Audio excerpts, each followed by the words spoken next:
سورۃ الدخان کی آیت نمبر 9۔ الحمدللہ وکفی وسلام علی عبادہ الذین اصطفی خصوصا علی سید الرسل وخاتم الانبیاء وعلى آلہ واصحابہ الاتقیاء۔ اما بعد فاعوذ باللہ من الشیطان الرجیم بسم اللہ الرحمن الرحیم۔ بل هم في شك يلعبون فارتقب يوم تأتي السماء بدخان مبين يغشى الناس هذا عذاب أليم ربنا اكشف عنا العذاب إنا مؤمنون۔ أنى لهم الذكرى وقد جاءهم رسول مبين ثم تولوا عنه وقالوا معلم مجنون إنا كاشف العذاب قليلا إنكم عائدون يوم نبطش البطشة الكبرى إنا منتقمون۔ بل هم في شك يلعبون، بلکہ یہ لوگ شک میں پڑے ہوئے کھیل رہے ہیں۔ فارتقب، سو تو انتظار کر، یوم تأتی السماء بدخان مبین، جس دن کے آسمان لائے گا کھلا دھواں، یغشی الناس، جو لوگوں کو اپنی لپیٹ میں لے لے گا، ھذا عذاب علیم، یہ دردناک عذاب ہے۔ ربنا اکشف عنا العذاب، تو وہ کہیں گے ہمارے پروردگار ہٹا دے ہم سے اس عذاب کو۔ انا مؤمنون، یقیناً ہم ایمان لائیں گے۔ انا لهم الذکریٰ، کہاں ہے ان کے لیے نصیحت حاصل کرنا۔ وقد جاءهم رسول مبین، جبکہ ان کے پاس وہ رسول بھی آ چکے جو کھول کر بیان کرنے والے ہیں۔ ثم تولوا عنہ، پھر بھی انہوں نے ان سے منہ پھیرا۔ وقالوا معلم مجنون، اور کہنے لگے یہ تو سکھایا ہوا دیوانہ ہے۔ انا کاشف العذاب، یقیناً ہم اس عذاب کو ہٹا رہے ہیں۔ قلیلاً، کچھ تھوڑی سی دیر کے لیے۔ انکم عائدون، یقیناً تم پھر دوبارہ یہی کرو گے۔ یوم نبطش البطشۃ الکبریٰ، جس دن ہم پکڑیں گے بڑی پکڑ میں۔ انا منتقمون، کوئی شک نہیں کہ ہم ہیں انتقام لینے والے۔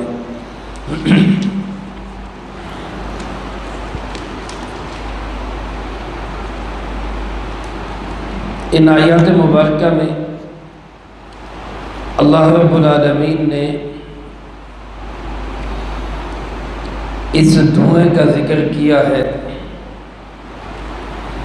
جس کے نام پہ اس سورت کو سورۃ الدخان کہا جاتا ہے۔ گزشتہ درس میں عرض کر چکا ہوں کہ دخان عربی زبان میں دھوئیں کو کہتے ہیں، اور اسی مناسبت سے اس سورت کا نام سورۃ الدخان ہے۔ اللہ پاک نے جو بات ارشاد فرمائی اس کا خلاصہ یہ ہے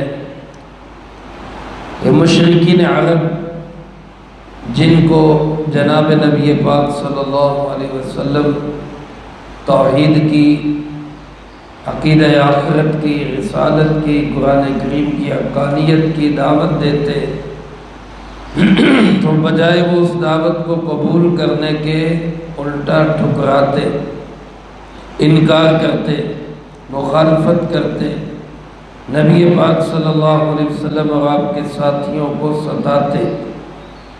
اللہ پاک نے آپ کو تسلی دیتے ہوئے فرمایا میرے محبوب آپ گھبرائے نہیں، پریشان نہ ہو، تنگ دل نہ ہو، فرتقب بلکہ انتظار کریں۔ بل ہم فی شک یلعبون، یہ لوگ تو ایک شک میں پڑے کھیل تماشے میں لگے ہوئے، ان کو تو احساس ہی نہیں ہماری زندگی کس کے لیے، ہم کس مقصد کے لیے آئے۔ یہ تو دین کو بھی کھلونا سمجھ کر کھیل رہے ہیں۔ لہذا آپ اس سے تنگ دل نہ ہو، بلکہ فرتقب انتظار کریں اس دن کا، یوم تأتی السماء بدخان مبین، جس دن آسمان پر کھلا دھواں چھا جائے گا، آسمان پہ دھواں ہی دھواں ہوگا۔ آپ اس دن کا انتظار کریں، اور وہ دھواں ایسا ہوگا کہ یغش الناس، وہ لوگوں کو اپنی لپیٹ میں لے لے گا۔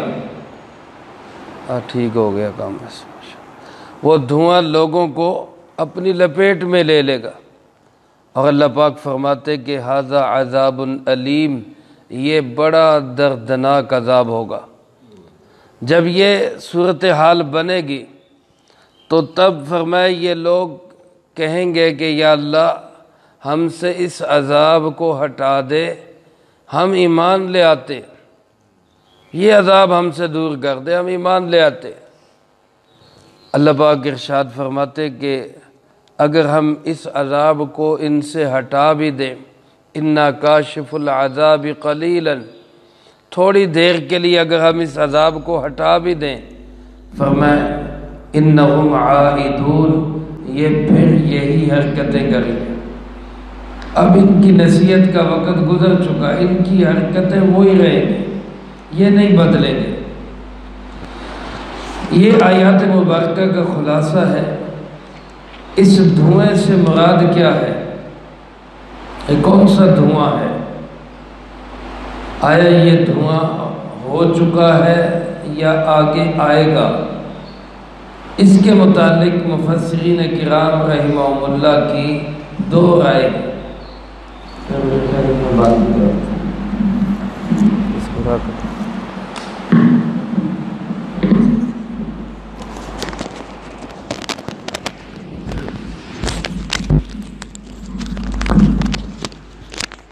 یہ جو دھوئیں والی بات ہے یہ ہو چکی ہے یا آئندہ ہوگی، اس کے متعلق مفسرین کرام رحمہم اللہ کی دو رائے ہیں۔ ایک رائے تو بعض حضرات کی یہ ہے کہ یہ دھواں قیامت کی نشانیوں میں سے ایک نشانی ہے، یہ ہوگا۔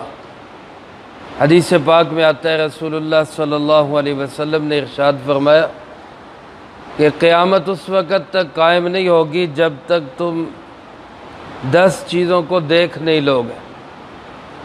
10 چیزیں جب تک ہو نہیں جائیں گی قیامت قائم نہیں ہوگی۔ ان میں سے پہلی چیز فرمایا کہ سورج مشرق سے نکلے گا، سورج مغرب سے نکلے گا۔ اب تو سورج مشرق سے نکل رہا ہے اور مشرق سے اس کا طلوع اور مغرب میں غروب ہوتا ہے۔ قیامت کے قریب قیامت کی بڑی نشانیوں میں سے یہ ایک نشانی ہوگی کہ سورج مغرب سے طلوع ہوگا۔ دوسری چیز فرمایا دابۃ الارض، زمین کا ایک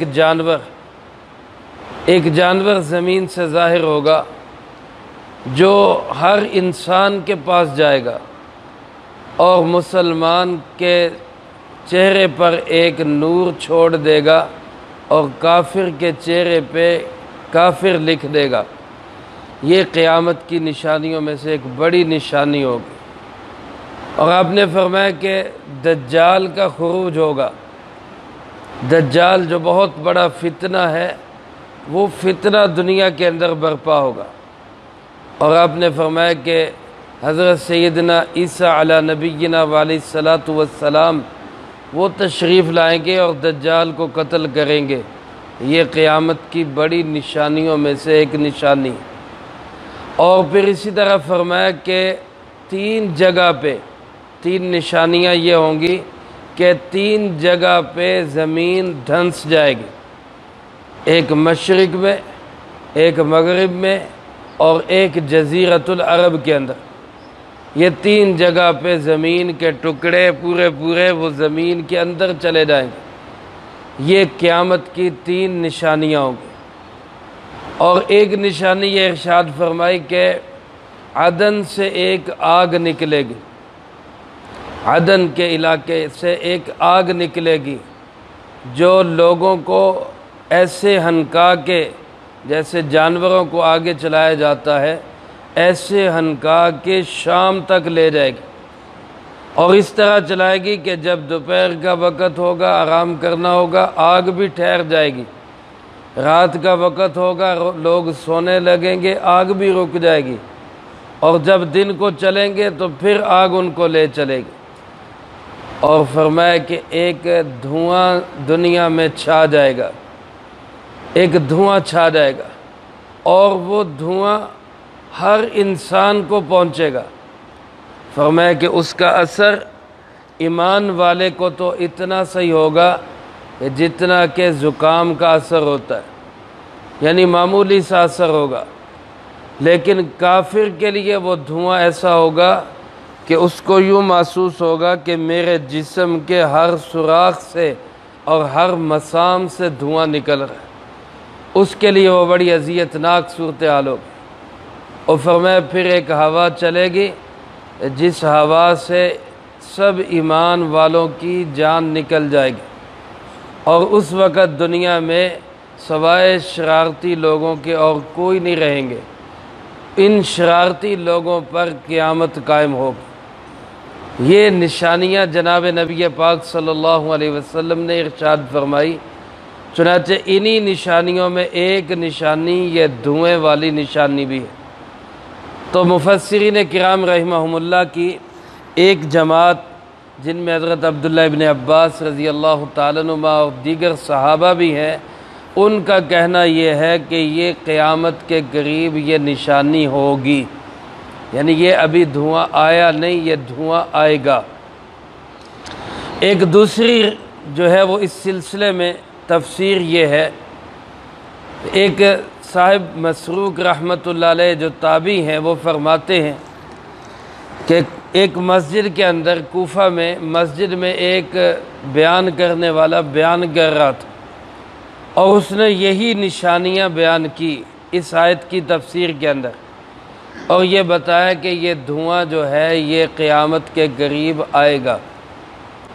تو کہتے ہیں کہ ہم اس کی یہ بات سن کے حضرت عبداللہ ابن مسعود رضی اللہ تعالیٰ عنہ کے پاس گئے، جو نبی پاک صلی اللہ علیہ وسلم کے عظیم صحابی ہیں اور بڑے زیرک، دانا، بینا اور فقیہ اور عالم صحابی ہیں، بہت علم والے صحابی ہیں، جن کے متعلق نبی پاک صلی اللہ علیہ وسلم کے فرمان کا مفہوم یوں ہے کہ کسی مسئلہ میں اگر میرے صحابہ کی رائے ایک طرف ہو اور عبداللہ ابن مسعود رضی اللہ تعالیٰ عنہ کی رائے دوسری طرف ہو، تو میں عبداللہ ابن مسعود رضی اللہ تعالیٰ عنہ کی رائے کو ترجیح دوں۔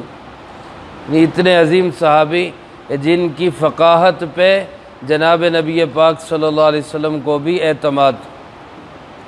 حضرت عبداللہ ابن مسعود رضی اللہ تعالیٰ عنہ فرمانے لگے اس بیان کرنے والے کے متعلق، اس واعظ اور خطیب کے متعلق، فرمایا کہ بھائی جس بات کا پتہ نہ ہو تو بندے کو کہہ دینا چاہیے کہ مجھے معلوم نہیں ہے، میرے علم میں نہیں ہے۔ تکلف کر کے خام خواہ جواب دینے کی ضرورت نہیں۔ اللہ کے محبوب صلی اللہ علیہ وسلم کو اللہ پاک نے خود فرمایا کہ آپ یوں کہیں کہ میں اس پہ آپ سے کوئی سوال بھی نہیں کرتا، وما انا من المتکلفین، اور میں تکلف کرنے والوں میں سے بھی نہیں ہوں۔ یعنی جس بات کا نہیں پتہ کہہ دو کہ نہیں جانتے۔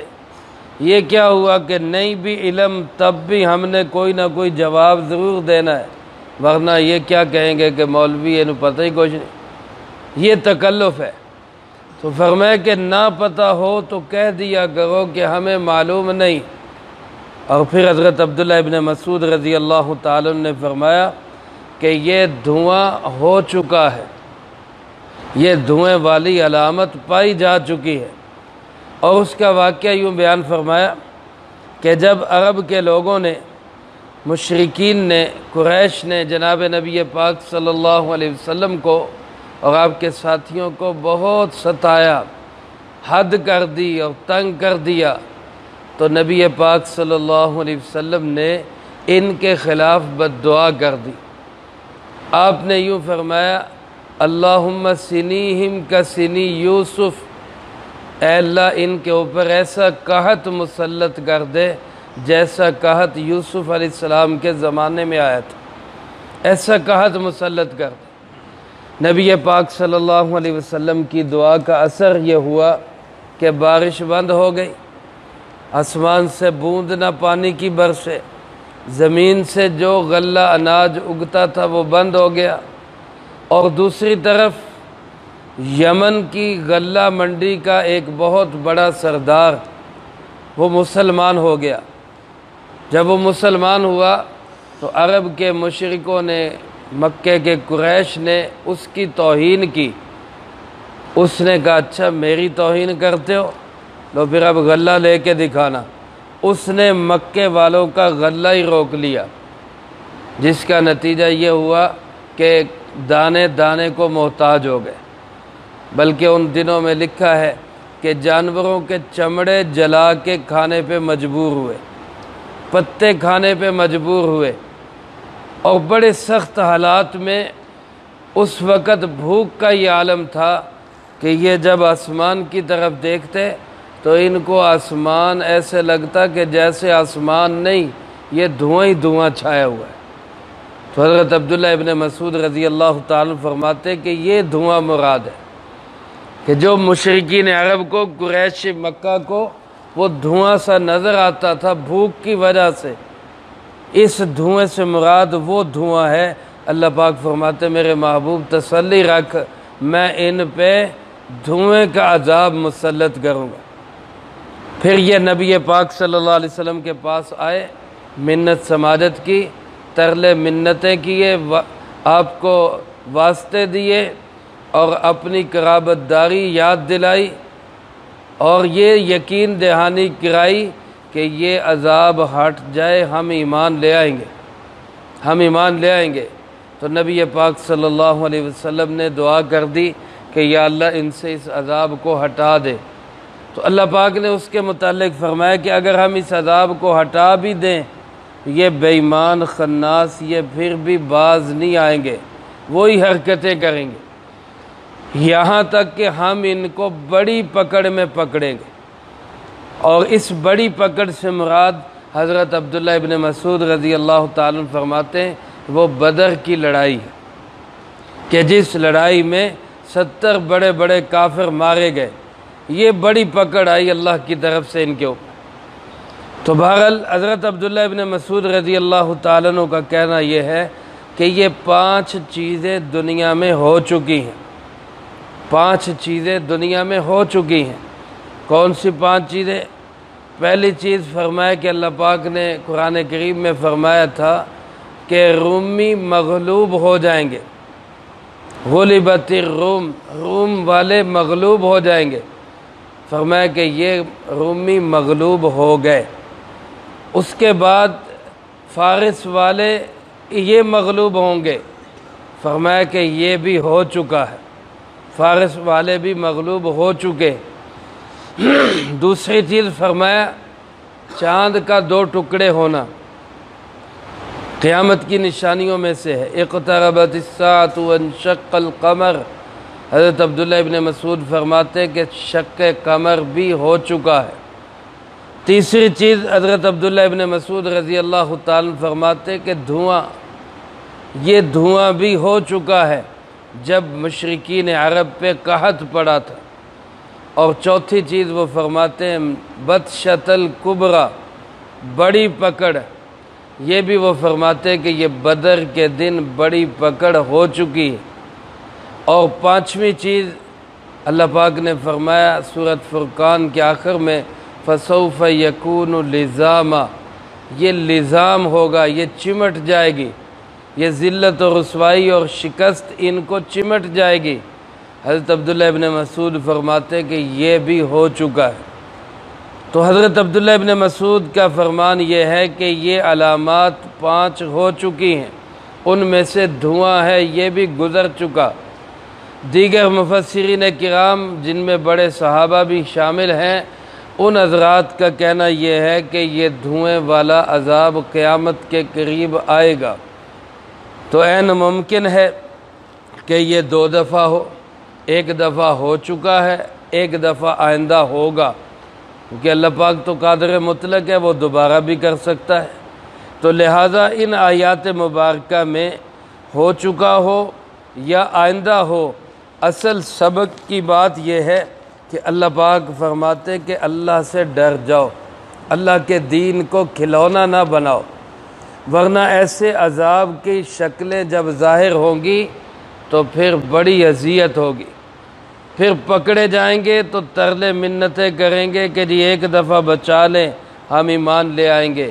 اللہ فرماتے عذاب آ جانے کے بعد پھر نصیحت کہاں ہوتی؟ انا لہم الذکریٰ، پھر کہاں سے نصیحت حاصل کریں گے؟ وقد جاءہم رسول مبین، جب ان کے پاس رسول مبین بھی آ چکے، جب ان کی بات ان کی سمجھ میں نہیں آ رہی۔ کتنے بڑے نبی ہیں، کتنے ہمدرد نبی ہیں، کتنے اخلاق والے نبی ہیں، کتنے خیر خواہی کا جذبہ رکھنے والے نبی جناب محمد کریم صلی اللہ علیہ وسلم، جب ان کی بات ان کے خانے میں نہیں پڑ رہی تو اور کس چیز سے یہ نصیحت حاصل کریں گے؟ اللہ پاک فرماتے میرے محبوب ان کو تبلیغ کرتے، دعوت دیتے، ان کی صورتحال کیا ہوتی کہ تولوا عنہ، منہ پھیر کے بھاگ جاتے، نظر انداز کر دیتے، نفرت کا اظہار کرتے، اور اس کے ساتھ ساتھ کیا کہتے؟ معلم مجنون، یہ کوئی نبی نہیں ہے، اس کو تو کسی نے سکھا دیا اور یہ پاگل دیوانہ ہے، نعوذ باللہ من ذالک۔ کہا کرتے کہ جناب طائف کا کوئی آدمی ہے، وہ نبی پاک صلی اللہ علیہ وسلم کو ایسی باتیں سکھا کے بھیجتا ہے، نعوذ باللہ من ذالک۔ ہمارے قریب زمانہ میں جرمنی کے ایک مصنف نے بھی لکھا، ایسے لوگ دنیا میں، ایسے بدطینت اور بدتمیز قسم کے بے حیا لوگ دنیا میں پیدا ہوتے رہتے۔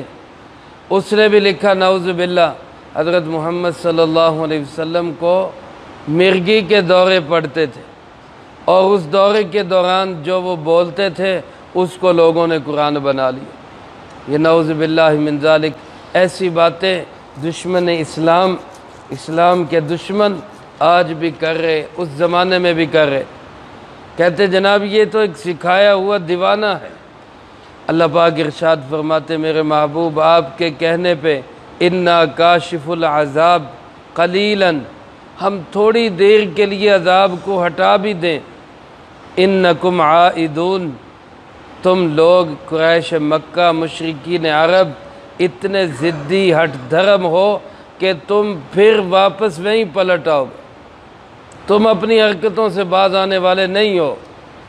تمہیں اگر عذاب سے ہم بچا بھی لیں، عذاب کو ہٹا بھی لیں، تو دوبارہ تمہاری وہی حرکتیں، وہی کرتوتیں ہوں گی۔ علماء نے لکھا ہے کہ اگر دھوئیں سے مراد آنے والا دھواں ہو قیامت کے قریب، تو پھر مطلب یہ ہوگا کہ اگر ہم قیامت کو ہٹا بھی لیں یا اس قیامت کو تھوڑی دیر کے لیے مؤخر کر دے تو تب بھی ان لوگوں کی حالت وہی کی وہی رہے گی، یہ باز نہیں آئیں گے۔ یوم نبطش البطشۃ الکبریٰ، وہ دن یاد رکھو جب ہم ان کو بڑی پکڑ میں پکڑیں گے، بڑی پکڑ میں ان کو پکڑیں گے۔ اس سے مراد بقول حضرت عبداللہ ابن مسعود رضی اللہ تعالیٰ عنہ بدر کی پکڑ ہے، بدر میں کافروں کی شکست فاش ہے، اور دوسرے مفسرین کرام فرماتے ہیں اس سے مراد قیامت کا دن ہے، جب بڑی پکڑ یعنی قیامت کا دن آئے گا۔ اللہ پاک ارشاد فرماتے ہیں انا منتقمون، یقیناً ہم ہیں انتقام لینے والے۔ میرے محبوب گھبرانے کی ضرورت نہیں۔